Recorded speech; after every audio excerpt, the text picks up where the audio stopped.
ধানগুলো সিদ্ধ করেছিলাম, ধান এই যে ভাঙিয়ে এনেছি, এবার চালগুলো ঝেড়ে নিচ্ছি। নমস্কার, আমি দীপার, আপনারা দেখছেন দীপার রান্নাঘর। আজকে বানাবো এই ধান থেকে বাড়িতেই বাসন মাজার সাবান। ভিডিওটা ভালো লাগলে লাইক শেয়ার করবেন, আমার চ্যানেল নতুন হলে চ্যানেলটা অবশ্যই সাবস্ক্রাইব করবেন। এই চাল সব আমি ঝেড়ে নেব। দেখুন, এগুলো বাড়িতে বানানো ধান সিদ্ধ করে চাল, তার জন্য এই যে দেখুন কত কুড়ো হয়েছে, এগুলোকে কুড়ো বলে। এগুলো হলো ধানের চিটে বা তুষ। তো আস্তে আস্তে আমি এই চালটা পুরো ঝেড়ে সমস্ত কুড়োটা বের করে নেব। এরকম একটু কিন্তু কুড়ো দিয়েই এটাকে এরকম করলে কুড়োটা বেরিয়ে যায়। আর এই যে একদম ছোট ছোট চালগুলো, এই যে এগুলোকে খুদ বলি, এই খুদটাও আমি আলাদা করে নেব। আমার ধান সিদ্ধর ভিডিও দেখে নিতে পারেন। আর এই খুদ দিয়ে কিন্তু দারুণ একটা রেসিপি আমি তৈরি করেছিলাম, আপনারা চাইলে সেই রেসিপিটাও দেখে নিতে পারেন। এবার এই সমস্ত চালটা আমি ভালো করে ঝেড়ে নেব। এই যে দেখুন বন্ধুরা, এতটা আমার ধানের কুড়ো বা তুষ যেটাই বলেন সেটা বেরিয়েছে। চালটা সব এই যে ঝেড়ে আমি এই যে তুলে রেখে দিয়েছি, কিছু খুদও বেরিয়েছে। আপনাদের কাছে ধান যদি এরকম না থেকে না ভাঙাতে পারেন, তাহলে আপনারা কিন্তু যেখানে ধান ভাঙানো হয় সেখান থেকে এগুলো কিনেও নিতে পারেন, কিন্তু খুব কম দামেই কিন্তু পাওয়া যায়। আমরা যারা বাড়িতে যে রান্না করি কাঠের উনুনে, তাদের কিন্তু বাসন মাজতে খুবই অসুবিধা হয়, বাসনের তলায় অনেক কালি পড়ে। তাই আজকে আমি এমন পদ্ধতিতে এটা তৈরি করব যে খুব সহজে কালিটা উঠবে, আর নর্মাল বাসন তো খুব ঝকঝক এবং পরিষ্কার হবে। তো চলুন পরেরটা দেখাই কি করে করব। এখানে আমার একটা উনুন নিয়েছি। আপনাদের কাছে উনুন না থাকে তাহলে আপনারা কিন্তু এটা বড় গামলার মধ্যে এটা তৈরি করতে পারবেন। আমার কাছে যেহেতু তোলা উনুন ছিল, সেহেতু আমি তোলা উনুন এটা তৈরি করে দেখাচ্ছি। তো চলুন এবার এই তোলা উনুনের মাঝখানটায় একটা আমি গোল মতন করে একটা জিনিস বসিয়ে দেবো। আমি একটা কৌটা নিয়েছি, এখানে রঙের কৌটা, আপনারা যে কোনো একটা গোল মতন এরকম জিনিস নেবেন, দিয়ে এটা মাঝখান বরাবর এভাবে বসিয়ে দিলাম। বসিয়ে দিয়ে এই যে কুড়োটা আমি ঝেড়ে নিয়েছি, এটা অল্প অল্প করে এর চারিদিকে আস্তে আস্তে দিতে থাকবো।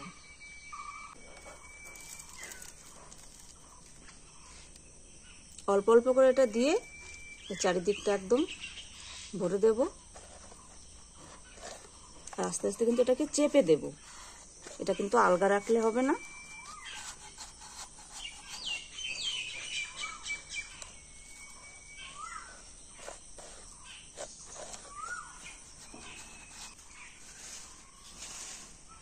এরকম হাত দিয়ে চেপে চেপে উনুনটা আমি পুরো এই যে ভরে দিলাম। মুখটা কিছু দিয়ে আটকে দেবো। এবার এখানে আমি এই যে কিছু শুকনো কলা পাতা নিয়েছি, এই কলা পাতা, এই শুকনো কলা পাতা কিছু আমি এই উনুনের মুখটাও দিয়ে দিলাম, যাতে এদিক থেকে বেরিয়ে না যায়। মুখটা আটকে দিলাম। এবার হাত দিয়ে এটাকে আরো ভালো করে বেশ চেপে চেপে দেব।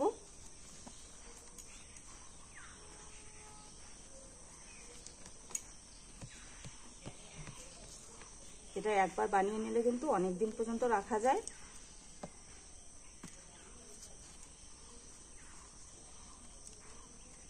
দেখুন, এটা আমার মোটামুটি চেপে দেওয়া হয়ে গেছে। এবার এই মাঝখানে যে কৌটাটা দিয়েছিলাম, এটা কিন্তু আস্তে আস্তে এটাকে তুলতে হবে। তো চলুন আস্তে আস্তে এটাকে ঘুরিয়ে তোলার চেষ্টা করি। যদি এটা খুলে যায় তাহলে কিন্তু আবার এটাকে রেডি করতে হবে।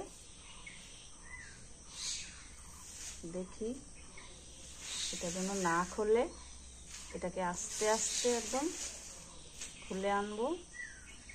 এটা অনেকটাই উঠে গেছে। এবার উপর দিক থেকে আসার পরে একটুখানি আলতো হাতে এটাকে ঘুরিয়ে নিয়ে তারপর তুলে নেব।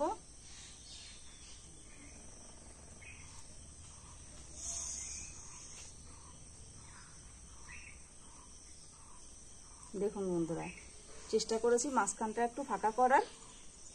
এই যে দেখুন, ঠিক এইরকম হয়েছে।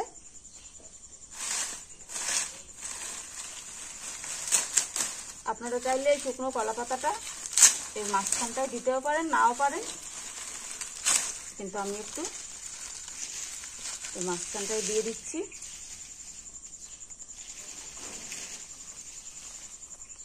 দিয়ে দিয়ে এবার আগুনটা ধরিয়ে দেব।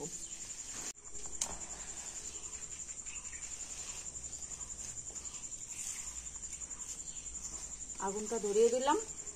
মাঝখানটায় আমি পাতাটা ধরিয়ে দিয়েছি। এই যে এই পাতাটা পুড়বে আর আস্তে আস্তে এই ধানের কুড়োগুলো কিন্তু পুড়তে থাকবে।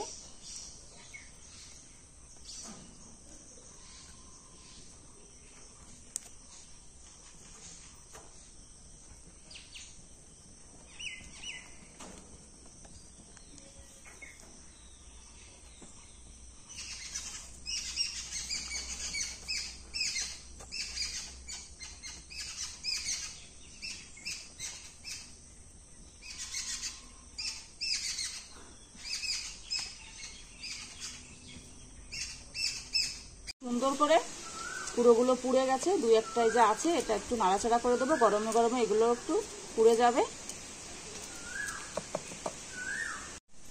এই যে দেখুন তুষগুলো বা কুড়োগুলো পাতার সঙ্গে পুড়ে একদম ছাই হয়ে গেছে। এটা এখন প্রচন্ড গরম, এটা কিছুক্ষণ এখানে থাক উনুনে, ততক্ষণ চলুন গাছ থেকে কিছু এবার লেবুও ছিঁড়ে নেব।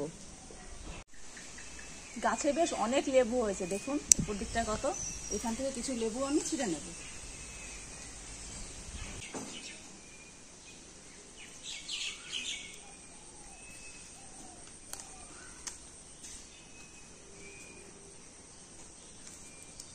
এখান থেকে 4-5টা মতন ভাতে খাওয়ার লেবু আমি ছিঁড়ে নেব, পাতির লেবু। এই লেবুগুলো ছোট টুকরো করে আগে কেটে নেব। এই যে ধানের তুষটাও পুরো ছাই হয়ে ঠান্ডা হয়ে গেছে।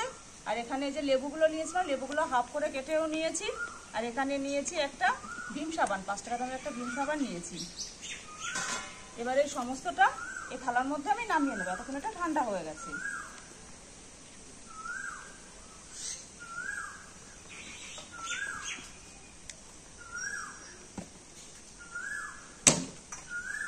একটা বাটিতে কিছুটা পরিমাণ জল দিয়ে দিলাম, আপনারা পারলে গরম জল ব্যবহার করতে পারেন ঠান্ডা করে নিয়ে। তারপরে এই যে একটা ভীম সাবান নিয়েছি, সাবানটা বাটির মধ্যে ভিজিয়ে দিলাম। আর লেবুর থেকে রসটা এবার বের করে নেব।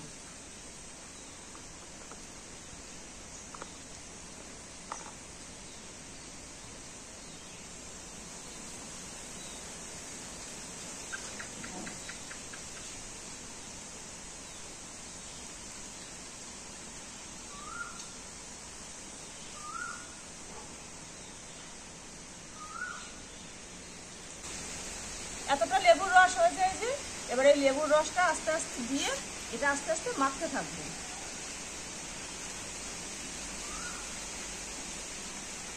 সমস্ত রসটা দিয়ে দিলাম লেবুর। আর এই যে দেখুন এত সময় সাবানটা গলে গেছে একদম। এবার এই সাবানের এই জলটাও পুরোটা দিয়ে দেবো। এই ছাইটা এখনো হালকা কিন্তু গরম আছে।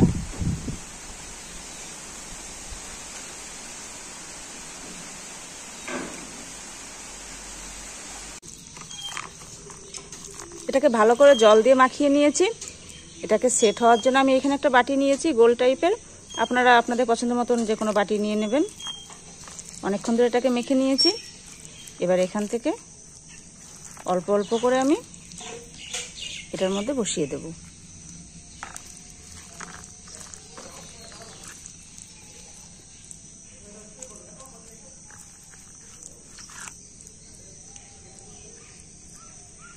এটা কিন্তু দেখতে এখন অনেকটাই নরম লাগছে, কিন্তু এটা যখন শুকিয়ে যাবে তখন দেখবেন বন্ধুরা কতটা সুন্দর এটা তৈরি হয়ে যাবে। দেখুন এটাকে এভাবে একটু ট্যাপ করে দেব, একটু বেশি মনে হচ্ছে কমিয়ে নেব।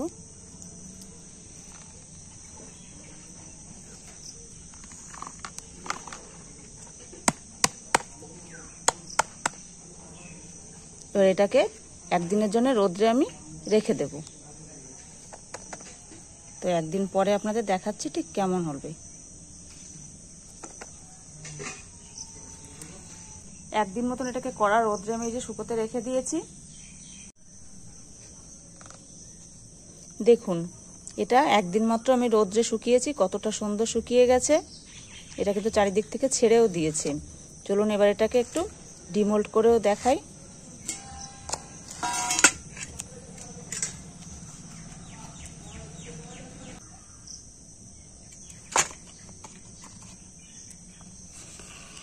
দেখুন কত সুন্দর তৈরি হয়ে গেছে। এটাকে এই বাটির থেকে তুলে দেখালাম যে আপনাদের বোঝানোর জন্য যে কতটা শক্ত হয় এটা। দেখুন এবার এই বাটিতে এটাকে আবার রেখে দেব।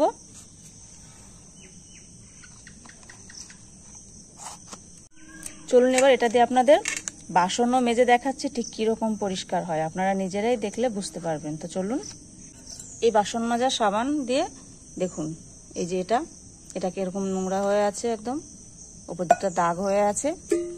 এখানে একটা এই যে জগও নিয়েছি, এই দুটোই আপনাদের পরিষ্কার করে দেখাবো। এখান থেকে প্রথমে একটুখানি আমি নিয়ে নেব, এখান থেকে একটুখানি নিয়ে নেব। দেখুন কতটা শক্ত হয়েছে, তাড়াতাড়ি কিন্তু উঠছে না। যেরকম একদম বাড়িতে যে ভীম সাবানগুলো আমরা কিনে আনি ঠিক সেরকমই কিন্তু শক্ত হয়েছে। অনেক কষ্ট করে একটুখানি জাস্ট এই যে তুলে নিলাম। চলুন আপনাদের পরিষ্কার করে দেখাচ্ছি।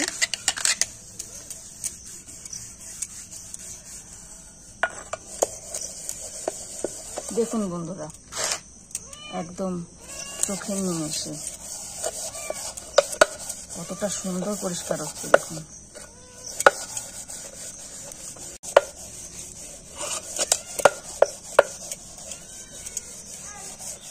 আমি কিন্তু কিছুই দিইনি, জাস্ট এই সাবানটাই এই যে একটুখানি এখান থেকে নিয়ে নিচ্ছি।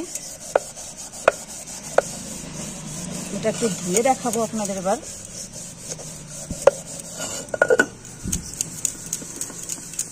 বুঝতে পারছেন আপনারা বাড়িতে কত সহজেই আমি এটা তৈরি করে নিলাম। আমরা যারা এই যে উনুনে রান্না করি তাদের মাটির হাঁড়ির তলায় যে কালি পড়ে সেগুলো কিন্তু এতে খুব তাড়াতাড়ি পরিষ্কার হবে। নর্মাল বাসন তো ধোয়াই যাবে, আগেই বলেছি। দেখুন দেখুন দেখুন বন্ধুরা কত সুন্দর হয়েছে পরিষ্কার। দেখুন এটা তো সুন্দর হয়েছে। আর এই মগটা যে এখনো পরিষ্কার করিনি, এবার এখান থেকে একটুখানি গড়িয়ে নিয়ে এই মগটাও আবার পরিষ্কার করে নেব। তো দেখলেন বন্ধুরা, চোখের নিমেষের মধ্যে কত সুন্দর এগুলো পরিষ্কার হয়ে গেল। ভিডিওটা ভালো লাগলে লাইক শেয়ার করবেন, আর আমার নতুন হলে চ্যানেলটা অবশ্যই সাবস্ক্রাইব করবেন। দেখা হবে এরকম নতুন কোনো পদ্ধতি বা রেসিপি নিয়ে। আজকের মতন বিদায় নিচ্ছি। সবাই ভালো থাকবেন, আর দেখতে থাকবেন দীপার রান্নাঘর।